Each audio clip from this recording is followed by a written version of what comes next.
John, that's bloody interesting. I didn't realise this place was so much interesting.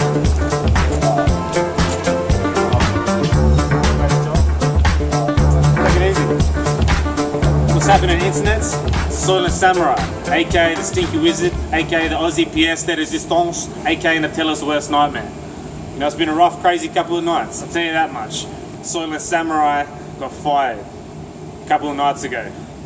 Getting fired from Uber on the first night, and then had to kick the shit out of an Uber driver on the second night, okay? And it wasn't because he was a cultural minority or something, no. It's because I got charged 1.6% tax for peak hour time. What is that, Uber? It cost me $30 to get home, okay? I couldn't even buy milk the next morning, fuck.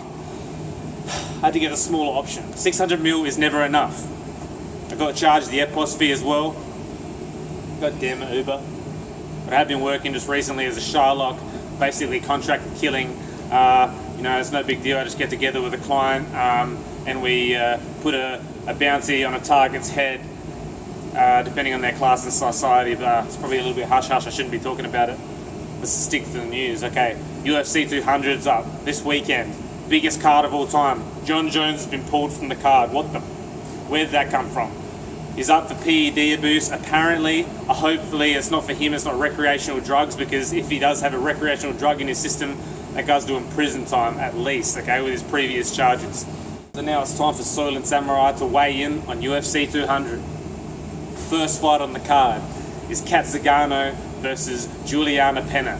Now Cat Zingano is one tough SOB, I mean DOB. But Juliana Pena is a new up-and-comer. She likes to bully her opponent. She likes to wrestle them. She likes to grind them down. Cat Zingano is one tough bitch, okay? I love Cat Zingano. Anyone who knows me knows I love Cat Zingano, okay? She's had her problems outside of the ring. She's had her problems inside of the ring. You know, she's been mourning the death of her late husband, which is tragic. But she's fought her way back into title contention, okay? This fight between these two women could lead to the bantamweight title. Number one contender spot is available. I'm going to go with my heart on this one. I'm going without the Cat Zingano to finish Juliana Pena in the second, okay? I think she wants it. Next fight on the card, we have two heavy sons of bitches, okay?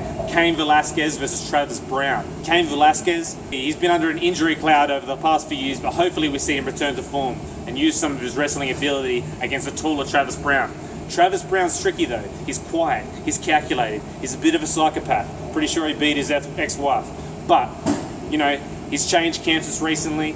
He's gone away from Jackson's MMA and he's gone into Ronda Rousey's camp because it's his girlfriend. I don't know what the fuck's going on there. I don't understand it. But Travis Browne does have a habit of finishing wrestlers when they go for the takedown. Once they have them up against the cage, he just fucking elbows the shit out of them until they're unconscious. Could be a problem for Cain Velasquez, but I believe Cain Velasquez is going to have a big return to form. He looks happy, he looks healthy. I'm calling it. Cain Velasquez is going to win the decision over Travis Browne. Next fight on the card, we have my pick for being fight of the night. It's talking about Jose Aldo versus Frankie Edgar. Now, Jose Aldo is, I don't know, he's been flippant about losing to Conor McGregor. You know, Conor McGregor reset his hard drive at 13 seconds. That would have pissed any man off. I reckon Jose Aldo's been hanging out in Brazil, jabbing needles into a Conor McGregor-shaped doll because he's that bit pissed off trying to work some of that Brazilian voodoo, but he wants to get back into the ring. He wants to put an exclamation point on Frankie Edgar, which I think is one of the toughest draws in the card. I mean, Frankie Edgar is tough to finish. You can't finish him. He holds the power into the later rounds. Frankie Edgar is frustrated. He feels as though he's been overlooked for a title spot. I think Frankie Edgar is going to beat Jose Aldo through a decision. I think there's going to be too much pressure for Jose. Jose's going to go for the finish and it won't work out for him. Next fight, we're talking about MIESHA Tate, the current bantamweight women's world champion, versus Amanda Nunes. Now, MIESHA Tate, I believe, is at the height of her career. MIESHA Tate just recently choked Holly Holm, the current champion, to sleep. She's riding on a confidence cloud. She has a challenger in Amanda Nunes. Now, Amanda Nunes seems a little bit one-dimensional. She doesn't mind the ground, which could be a problem for MIESHA. Amanda Nunes has a BJJ black belt, and she also has a judo black belt. So, you know, she might not be afraid to tangle with MIESHA Tate. I think it's going to be a stand-up battle from MIESHA Tate's point of view. She has to keep it standing if she wants to pepper her off. I'm calling it. I'm going MIESHA Tate to win the decision. Next fight, talking about Brock Lesnar versus Mark Hunt. This fight is amazing that it's even happened. It's a fight that's very close to my heart. And is it just me, or does one person feel as though these two men should never have to meet inside the octagon? The power could fucking create like a cataclysmic event and it could change the trajectory of Earth in space or something. I think there's too much power there. Somebody's going to go to sleep, whether it be Mark Hunt or Brock Lesnar. I think Brock Lesnar has had too much time off, for one thing, okay? He's just recently coming back from a 4-year injury spell through his diverticulitis, and everyone who knows me that I love Mark Hunt. When I first heard of this fight, I thought Mark Hunt's gonna fucking punch Brock Lesnar so hard he's gonna send him back to WCW and he's gonna have to sign up with NWO or some shit.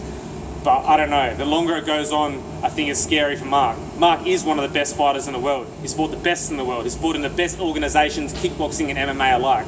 But Brock Lesnar, there's something about him. He has some sort of X factor. You know, he looks like he's been living off of bloody Captain America's secret serum since he was 6. The guy's jacked. We all know that. It's going to be scary. I think the UFC is too smart and they've got something planned. I believe that this could be Brock Lesnar winning. He's going to get on top of Mark Hunt and he's going to molest him for 3 rounds or 5 rounds, whatever the fuck it is. I can't remember. But it could be interesting. I'm calling it. I'm going with Brock Lesnar is going to win the decision or something. But anyways, I'm out. Soylent Samurai picks it done. UFC 200. Razz me in the comments if you disagree. Peace.